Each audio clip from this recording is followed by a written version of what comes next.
hambatan atau kendala.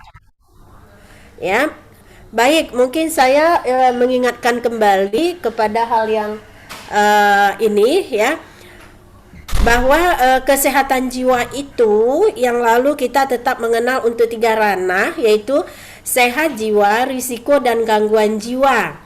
Nah, walaupun sekarang kita mengenal istilah yang dalam undang-undang kesehatan jiwa, di situ ada istilah ODGJ, ODMK ya.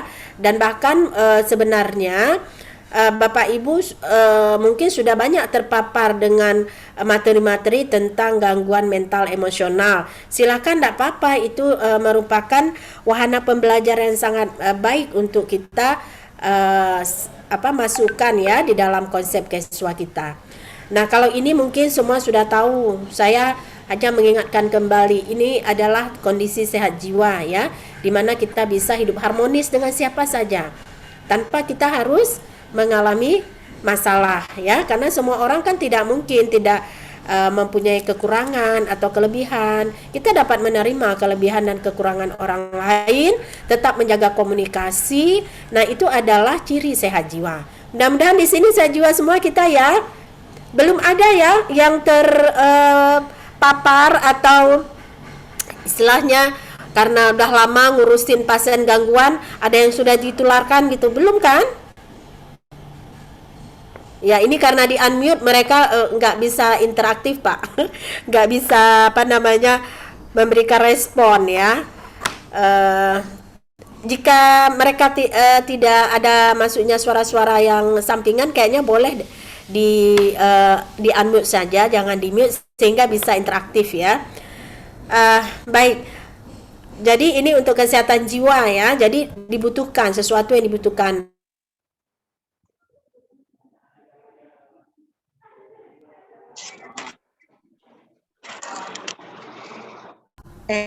Mampu tumbuh dan berkembang sesuai dengan pertumbuhan orang lain juga.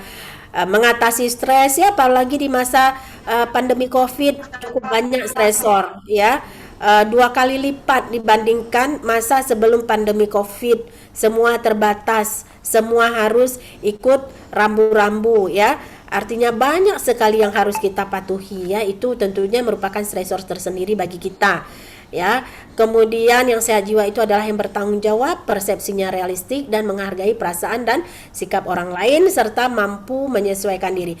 Ini yang terpenting nih, menghargai perasaan dan sikap orang lain Wah, ya. slide-nya yang itu. Nanti harus saling komunikasi dua arah, nanyain teman, kalau kamu ada kalau kamu ada yang tidak suka ke saya, kira-kira apa ya biar saya tingkatkan gitu. Tapi ketika meminta respon temannya, didengerin ya. Jadi nggak boleh komunikasi searah, itu kita belum tentu sehat jiwa. Jadi dipertanyakan kesehatan jiwa kita kalau kita hanya ingin didengar tapi tidak mau mendengar ya. Jadi tolong, karena kita adalah terdepan untuk memberikan pelayanan kesehatan jiwa, kita juga harus sering ngecek diri kita ya. Sering ngecek. Ayo SRQ paling kurang itu. Paling kurang SRQ itu cek ke diri kita sendiri berulang ya. Tapi ini juga bisa dijadikan rambu-rambu kalau kita sehat jiwa atau tidak ya. Jadi menghargai perasaan dan sikap orang lain, menyesuaikan diri dengan lingkungan ya. Mudah-mudahan semua insya Allah ya Mas, sehat jiwa. slide-nya nggak jalan, Bu. Slide-nya nggak jalan, masih Iya, betul ya. Kenapa nggak jalan ya? di Ya, mudah-mudahan fullkan, Bu. coba saya ini Ininya dulu full ya. screen. Ya, baik. Nah, untuk masalah psikososial itu setiap perubahan dalam kehidupan ya.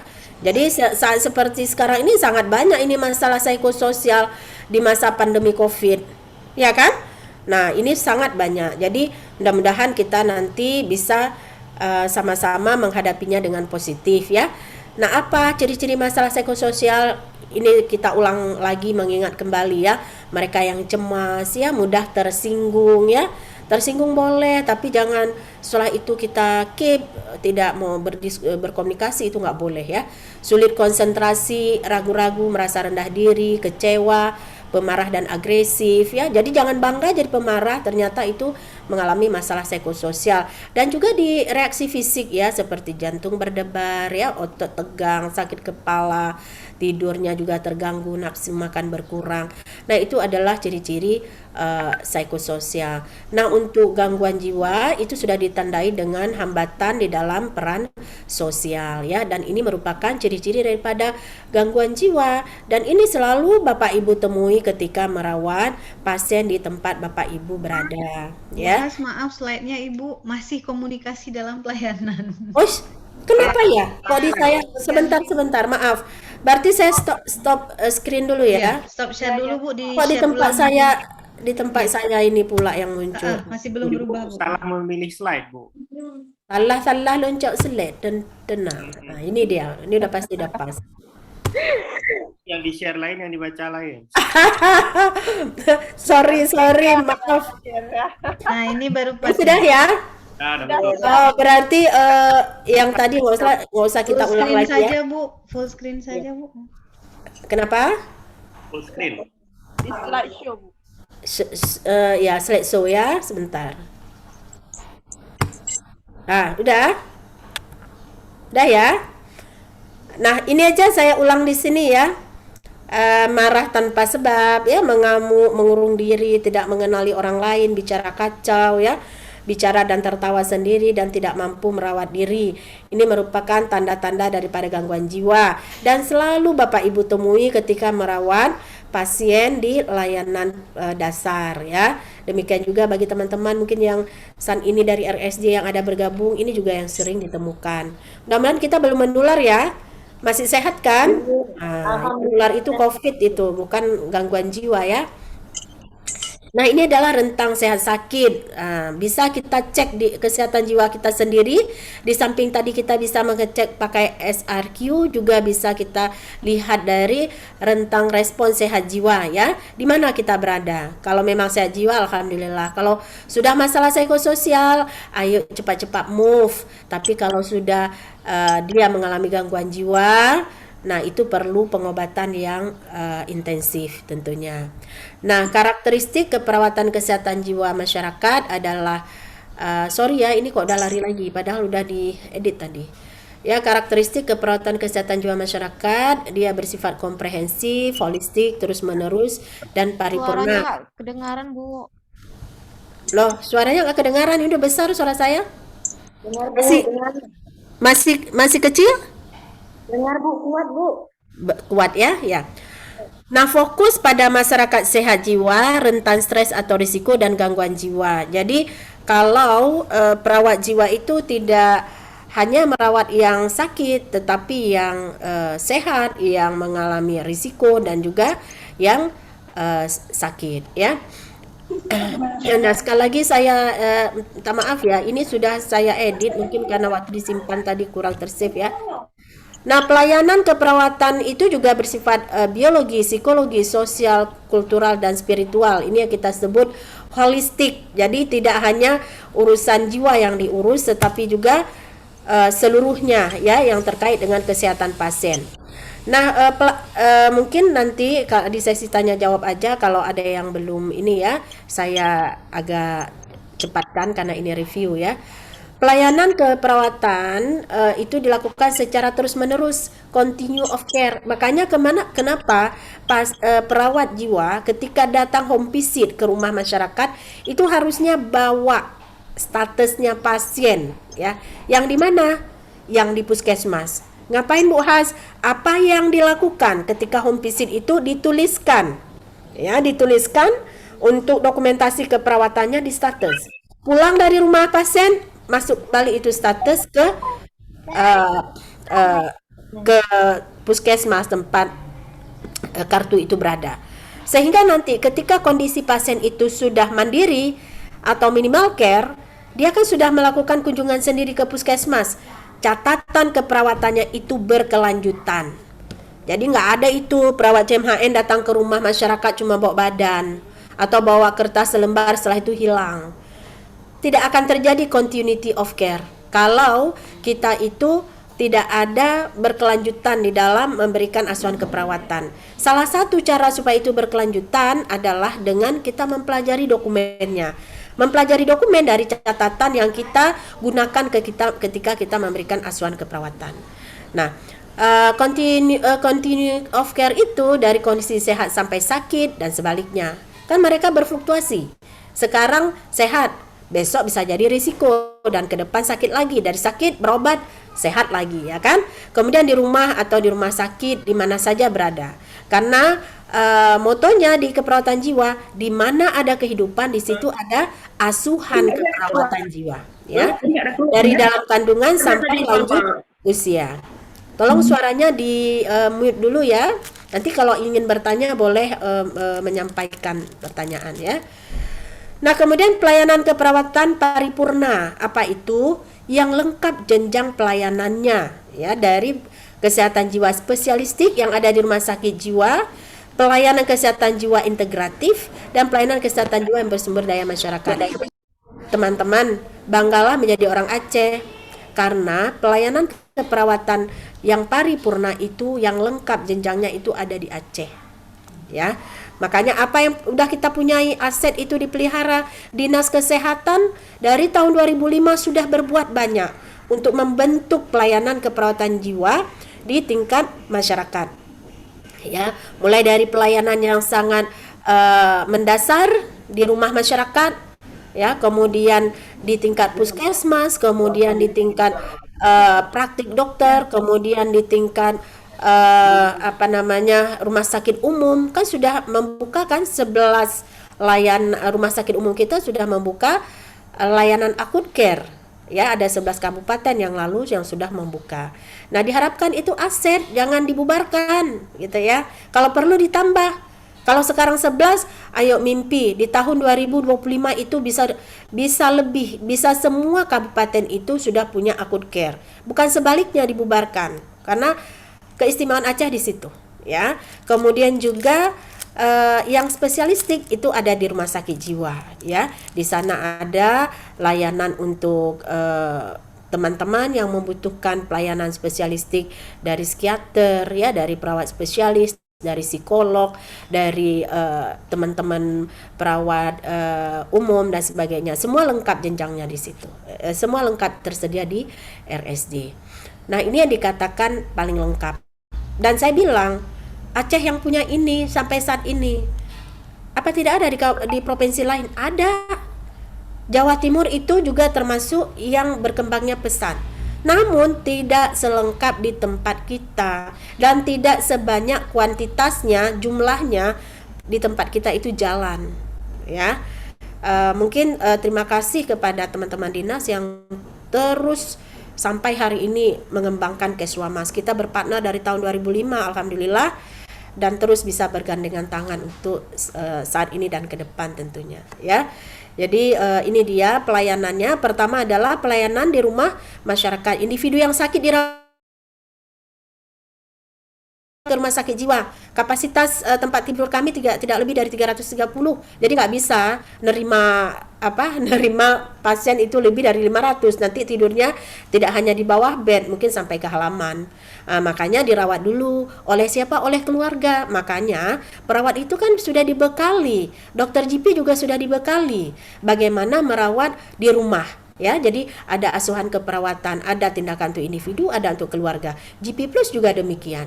Nah, juga perawatan itu dilakukan di masyarakat, ya, secara kelompok besar. Jadi jangan tergambar asuhan keperawatan itu hanya datang ke rumah dengan pasien dan keluarga, tetapi bisa dilakukan secara berkelompok. Itu kompetensi IC, tolong diasah kembali, ya.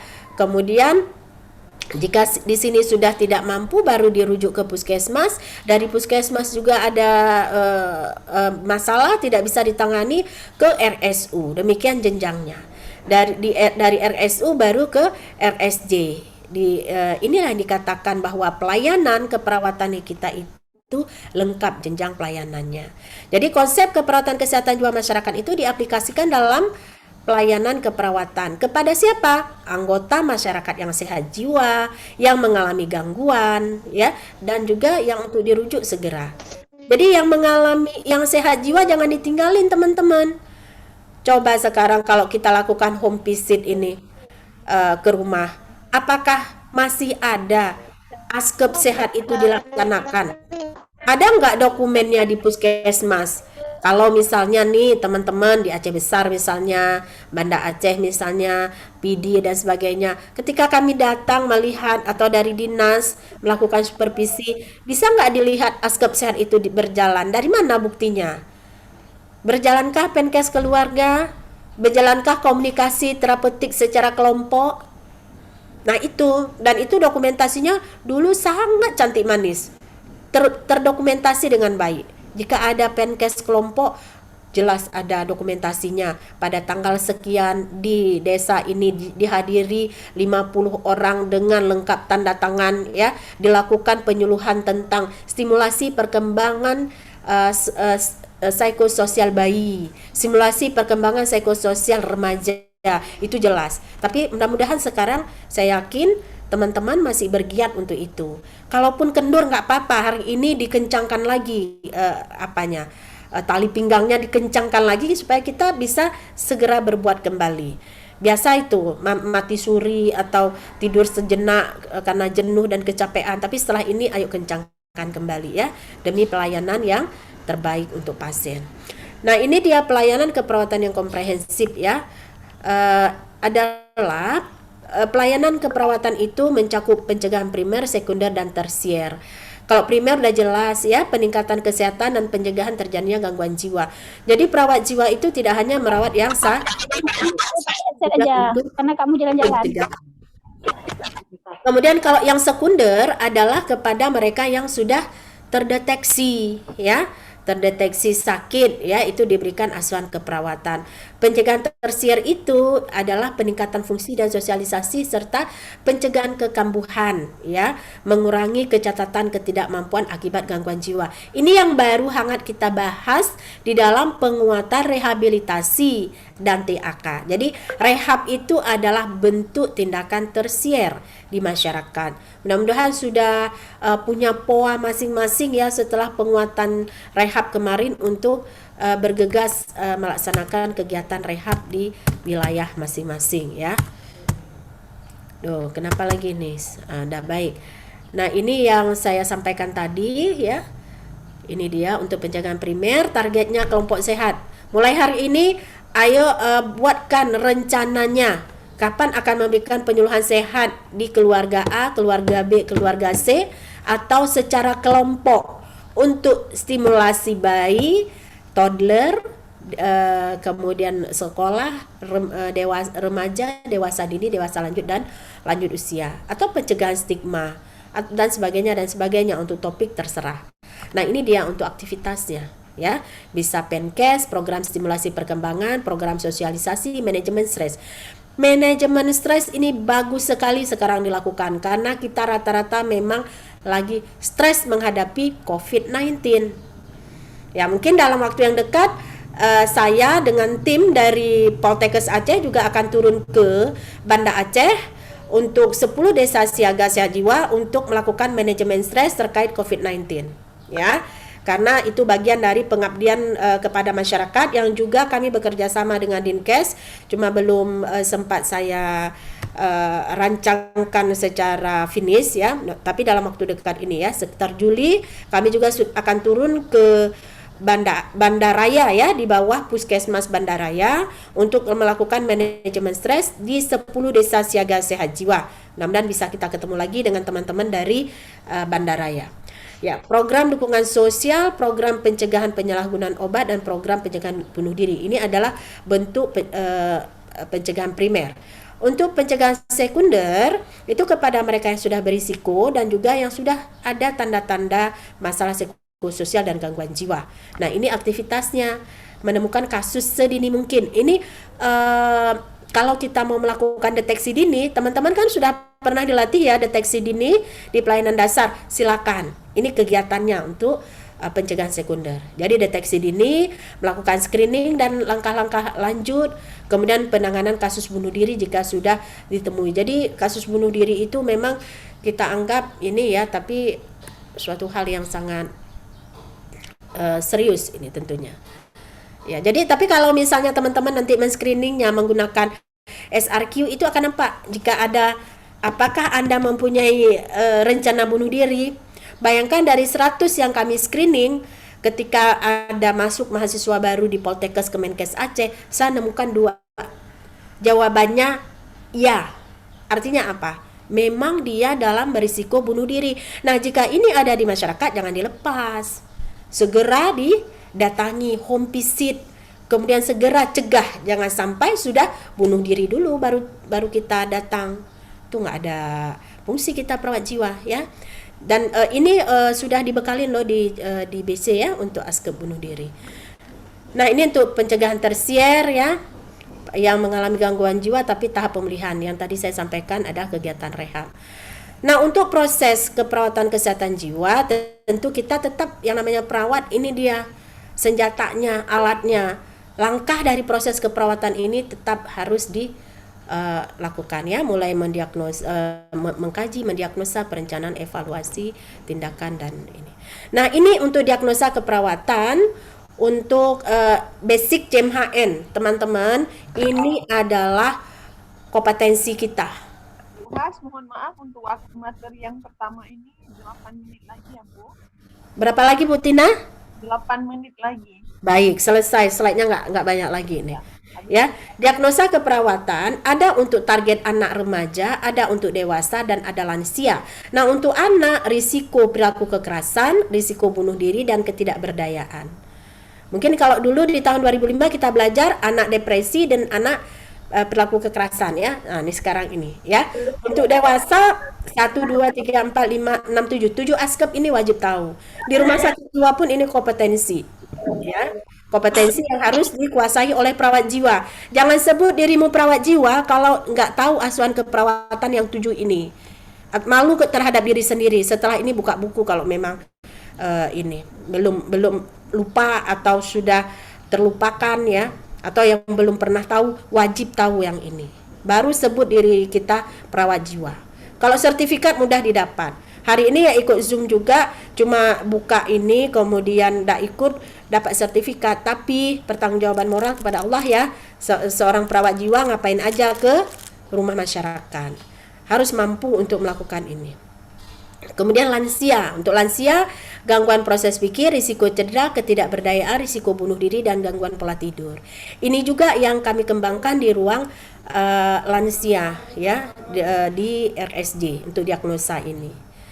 Nah, setelah itu melakukan perencanaan ya, baik rencana tindakan untuk pasien maupun untuk keluarga, tentu dengan menggunakan standar asuhan keperawatan jiwa ya. Yang selama ini Bapak Ibu terus ngafal tuh SP 1 2 3, itu sudah harus di luar kepala ya, standar asuhannya. Nah, tindakan psikoterapeutiknya tentu menggunakan komunikasi terapeutik, Penkes tentang prinsip-prinsip kesehatan jiwa dan gangguan jiwa, perawatan mandiri dan terapi modalitas. Terapi modalitas yang sudah kita bekali adalah rehabilitasi dan TAK. Tolong tidak dilupakan. Nah, untuk itu membutuhkan beberapa kali pertemuan untuk tercapainya kemampuan yang diharapkan dan ditujukan kepada individu, keluarga, kelompok dan masyarakat. Sehingga fokus daripada pelayanan kesehatan jiwa komunitas itu adalah kepada individu untuk keterampilan dalam activity daily living-nya, kemampuan sosialisasi, keterampilan coping adaptif dalam mengatasi gejala, kemampuan minum obat secara teratur, kemudian untuk keluarga, pemberdayaan keluarga dalam deteksi masalah merawat pasien dan mensosialisasikan dengan lingkungan, menciptakan lingkungan yang kondusif dan follow up.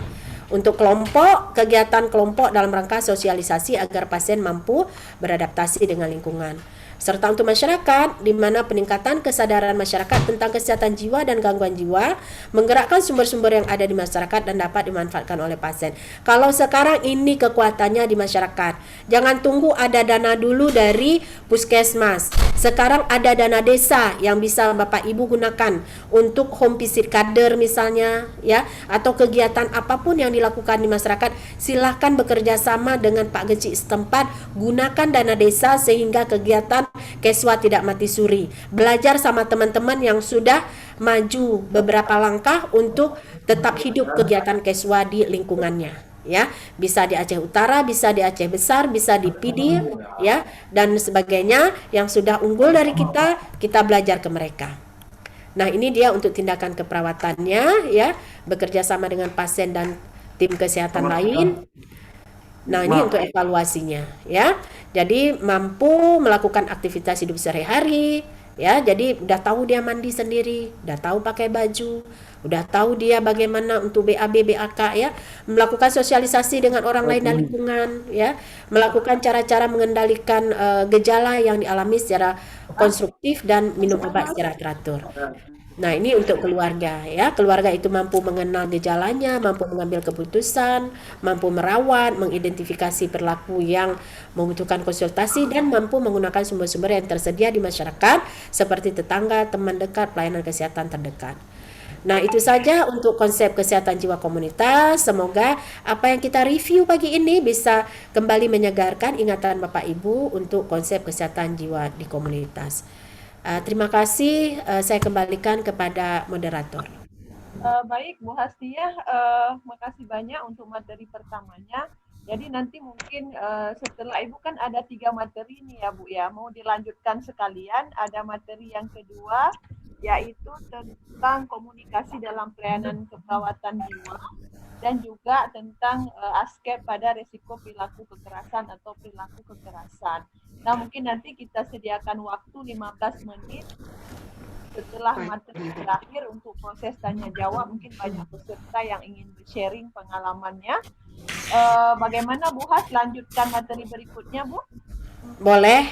Ya, tentang Supaya nanti kegiatannya juga agak interaktif. Oh, tanya jawab di akhir ya Bu Tina ya? setelah materi Ibu, nanti maksudnya setelah materi Ibu 3, jadi ada kita sediakan sesi tanya jawab biar interaktif. Maksudnya mungkin karena kita sudah juga jarang bertemu selama ini, banyak yang di-share oleh para peserta, Bapak Ibu sekalian dari 23 kabupaten kota, Bu. Ya, baik. Berarti saya lanjutkan dulu ya Bu Martina ya? Boleh Bu, silahkan. Iya, baik. Silahkan yang punya pertanyaan, di-save pertanyaannya nanti ketika sesi tanya jawab. Boleh raise hand, boleh juga bertanya langsung, boleh juga via chat ya, di room chat. Semua akan kita berikan jawabannya ya. Jika ada yang mungkin masih ingin klarifikasi nanti kurang jelas untuk materi pertama dan juga materi kedua saat ini ya. Baik Bapak Ibu, kembali kita akan mengulang merefresh tentang komunikasi dalam pelayanan keperawatan jiwa. Mungkin Bapak Ibu kalau komunikasi ini nggak mungkin dilupa, karena ibarat sejiwa dengan Bapak Ibu. Karena komunikasi merupakan instrumen utama Bapak Ibu berhubungan dengan pasien. Instrumen utama Bapak Ibu adalah diri Bapak Ibu. Supaya bisa jadi instrumen yang baik, berarti harus mampu berkomunikasi dengan baik. Ya, coba dilihat dari gambar di depan adalah komunikasi terapeutik yang sedang dilakukan ya oleh 2 orang ya. Jadi 2 arah ya, ada feedback terhadap komunikasi tadi ya. Nah, baik, kita lanjut dulu. Nah, ini yang ingin kita capai di tujuan pembelajaran ya, mampu melakukan komunikasi terapeutik dalam pelayanan keperawatan jiwa di puskesmas. Nah, ini tujuan pembelajarannya tentunya. Nanti akan tahu apa itu konsep komunikasi ya. Menjelaskan komunikasi terapeutik pada individu, keluarga, dan masyarakat ya. Baik, saya langsung saja untuk konsep komunikasi ya. Nah, mungkin masih ingat nih arti komunikasi ya. Setiap hari dilakukan. Nggak apa-apa, kita update aja. Silakan nanti kalau ada yang ingin menulis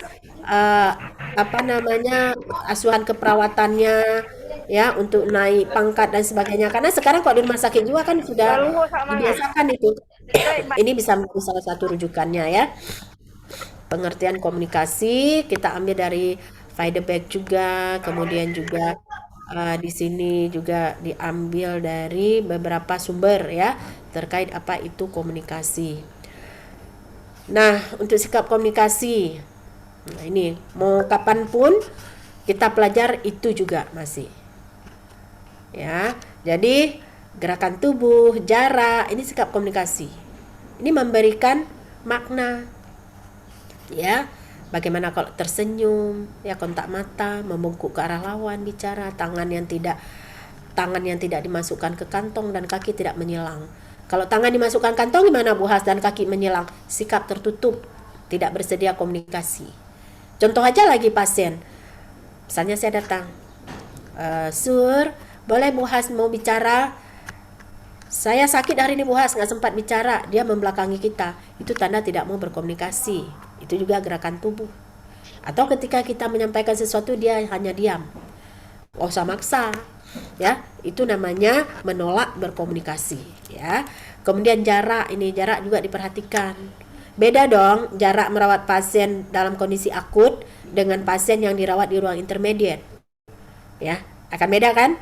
Kalau Anda dengan di ruang akut jaraknya 50 cm, ya udahlah, wassalam aja lah.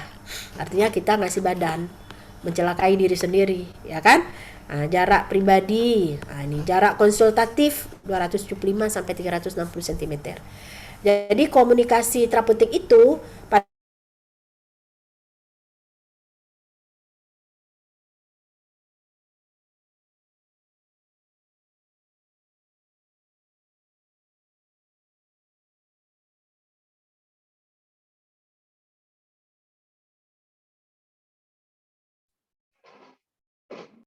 Bu Has, Bu Has,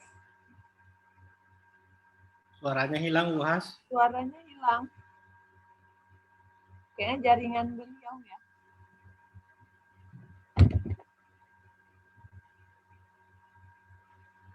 Bu Has mendengar suara saya, Bu.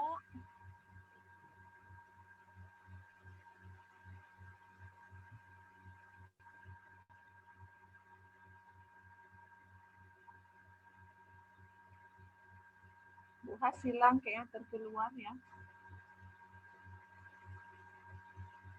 Kita tunggu sebentar Bapak Ibu sekalian.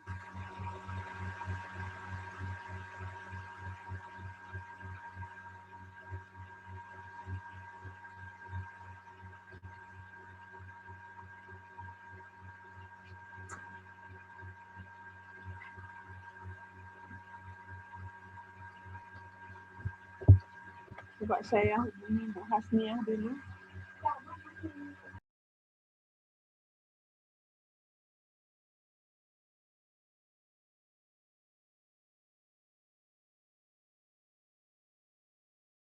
masih mendengar suara saya, tadi terputus.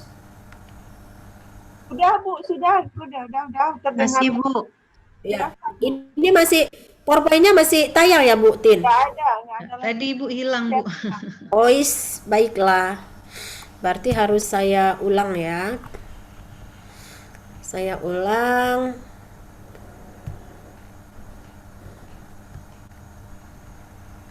Saya ulang sebentar. Saya tutup dulu. Berarti yang tadi saya harus stop dulu ya? Iya Bu, udah di stop belum Bu yang tadi? Udah di stop ya? Udah nggak ada lagi Bu, share aja Bu. Oh baik, berarti saya share kembali yang ini. Beginilah ya kendalanya kita kalau ini, kalau yang namanya online ya. Jadi mohon kesabarannya. Belum nampak nih? Udah nampak?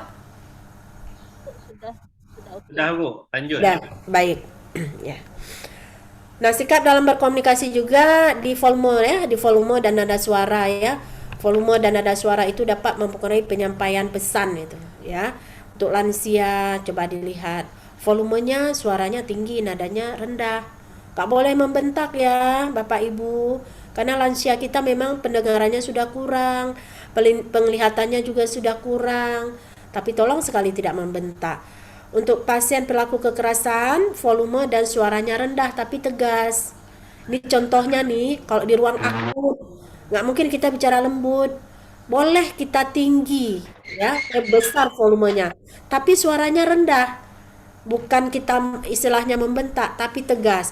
Pak, untuk saat ini Bapak aman dengan saya ya. Nanti Bapak akan kami lepas jika Bapak bisa mengontrol perilaku Bapak. Untuk saat ini di sini dulu ya Pak, Bapak aman dengan saya. Itu contoh. Suaranya besar tapi tidak tinggi nada suaranya. Beda kan kalau memerintah kan? Yuk, baik. Nah, ini penerapan komunikasi pada individu. Ingat kembali ya Bapak Ibu, fase ini. Ini merupakan senjatanya perawat, alat perawat berkomunikasi. Ya, fase prainteraksi, perkenalan, orientasi kerja dan terminasi. Ini ibaratnya spontan ini. Semua perawat tahu ini. Jangan bilang lagi ngaku perawat jiwa kalau nggak tahu ini. Waduh, banyak kali disuruh mengundurkan diri sama Bu Has ini. Bukan mengundurkan diri, tapi mengasah kembali gitu ya. Cocok ya? Ingat ya, di prainteraksi kita persiapkan diri kita. Ketakutan kita, kesiapan kita untuk ini mengetahui data-data tentang pasien kita gitu.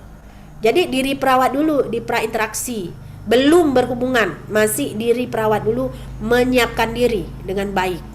Ya, tanya kelemahan kita apa, kekuatan profesional diri kita apa. Nah itu dia. Kalau boleh fantasikan, saya mau merawat pasien dengan halusinasi. Fantasikan bagaimana halusinasi itu. Belum tahu, cari tahu, buka buku. Nah, itu dia prainteraksi, ya. Perkenalan. Nah, di sini kita berkenalan dengan pasien. Ingat ya, apa yang harus dilakukan? Salam, evaluasi, ya, evaluasi, validasi, kontrak, baik kontrak, topik, waktu dan tempat.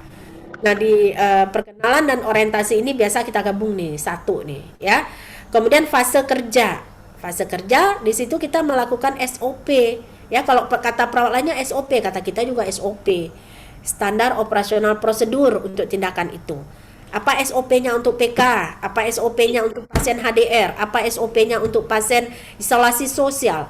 Apa SOP-nya untuk pasien halusinasi? Ini kita kerjain di fase kerja. Ya, di samping itu di fase kerja jangan lupa yang terpenting eksplorasi stresor. Tanya apa penyebab stres, apa penyebab masalah, jangan lupa. Ya. Kemudian tanya coping pasien. Kalau copingnya udah bagus, kita hanya menguatkan coping. Tapi kalau copingnya belum bagus, kita masih meluruskan coping. Coping masih dipahami ya, cara ya. Kemudian tahap terminasi, kita melakukan evaluasi subjektif dan evaluasi objektif. Nah, ini dia yang saya sampaikan tadi ya, tahap prainteraksi, kita mengevaluasi diri nih. Ya, jadi duluan saya jelaskan baru saya sampaikan slide-nya. Ini tahap perkenalan ya.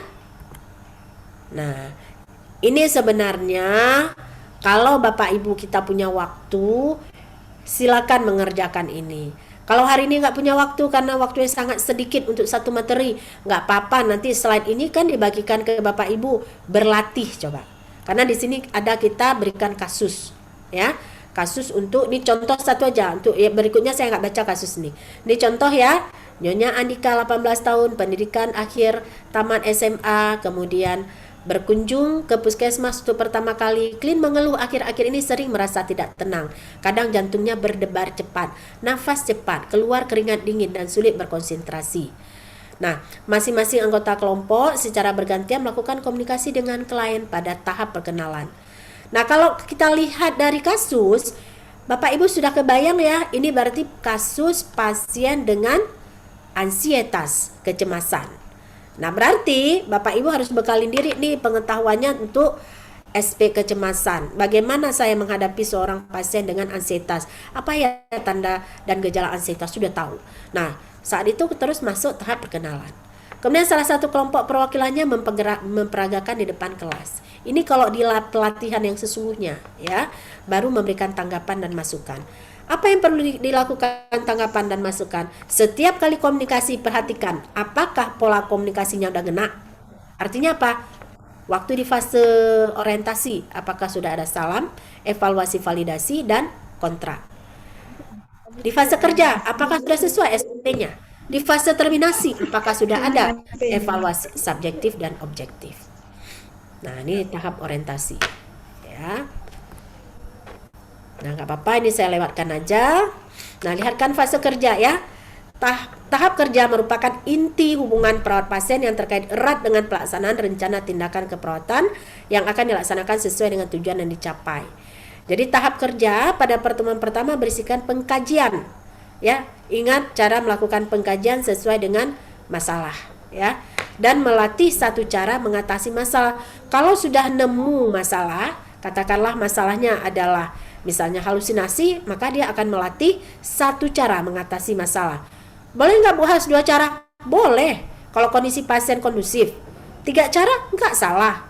Masa sih dari PD ke mana tuh Kak Cut Maida ke Lawung 50 kilo, masa hanya ngelatih satu cara? Nggak efektif banget kan?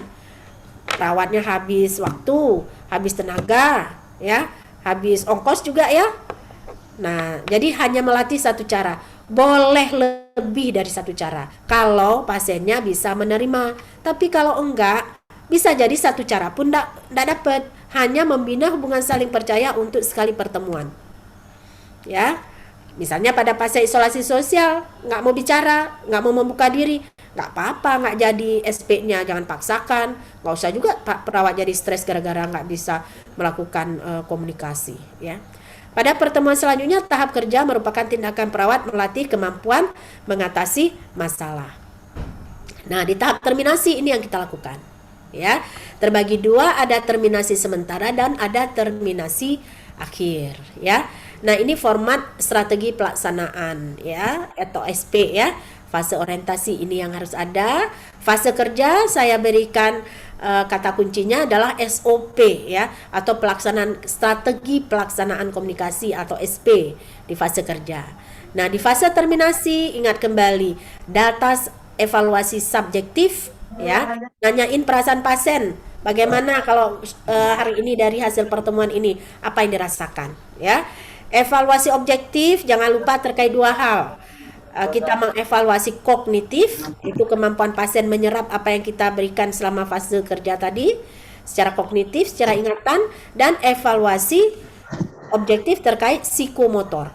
Pasien bisa mengulang kembali keterampilan yang kita sudah ajarkan ya. Kemudian baru rencana tindak lanjut. Rencana tindak lanjut ini sama dengan PR untuk pasien. Ya, PR pasien ini nanti ada form RTL-nya ya. Form RTL-nya itu dalam bentuk form ADL pasien, di daily living pasien ya. Nah, ini untuk keluarga ya. Ketika datang ke rumah masyarakat, kalau dulu polanya kan gini, kita datang ketemu keluarga dulu, kita diskusi dengan keluarga, baru kita ke pasien. Sekarang juga sama, pertama kita ke keluarga, cuma kalau sekarang kita karena program pemerintah juga ya, dan juga kita mau melihat kondisi kesehatan jiwa keluarga, karena gini Bapak Ibu, teorinya kan bilang gini, satu saja dalam keluarga itu gangguan jiwa, maka anggota keluarga lain berisiko gangguan jiwa. Maka kalau sekarang, alangkah baiknya ketika kita masuk ke rumah keluarga itu, kita berikan form SRQ dulu. Untuk apa? Untuk mendeteksi kesehatan jiwa anggota keluarga. Ya, ada berapa di situ anggota keluarganya, berikan dulu itu. Nah, nanti menunggu mereka mengisi SRQ, kita sudah izin kepada keluarga untuk ketemu dengan anggota keluarga yang sakit atau nanti ditemani oleh salah satu anggota keluarga. Kemudian kita nanti melakukan asuhan keperawatan kepada si sakit. Kemudian selesai itu baru kita ketemu lagi sama keluarga sembari membawa pasien tadi juga duduk bersama di keluarga. Nah, nanti kita yang SRQ itu udah kita minta balik ya. Nanti kita akan nilai tentunya, kemudian kita akan memberikan feedback. Di samping itu ingat, untuk keluarga jangan lupa mengenalkan masalah. Ya, jadi ngasih tahu anggota keluarga ibu ini dengan masalah waham misalnya, ya, itu cara mengenalkan masalah. Ya. Waham itu terjadi karena, jelaskan, ya, tanda dan gejalanya seperti ini, cara merawatnya seperti ini, Bapak Ibu. Ini coba sekarang saya langsung ya di depan Bapak Ibu memperagakan cara merawat pasien, langsung kita peragakan kepada pasien. Kemudian setelah itu kita minta keluarga sudah memahami tadi untuk bisa